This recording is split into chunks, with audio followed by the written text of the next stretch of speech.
To the Statehouse now, where state lawmakers have again thrown up a roadblock for plans to expand mass transit. Advocates are hoping tonight that they can keep their program from being buried under another avalanche of studies. RTV6 reporter Norman Cox has the latest developments. It's certain now that state lawmakers will not pass a bill this year allowing a voter referendum to upgrade transit in central Indiana.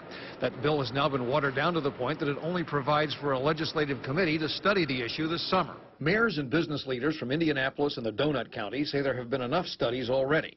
They want actual movement to create a transit authority and let voters decide on a tax to pay for an improved bus system. I'm very concerned. I mean, it's been studied to death.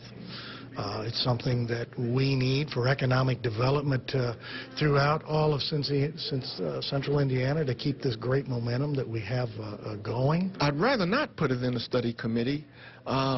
We'd like to make the deadline on the referendum and get it in for 2014 for a vote, to get it to the voters, and I'm afraid putting it in a study committee could delay it. But transit supporters also acknowledge the political reality that there aren't enough votes from the Senate to pass what they want.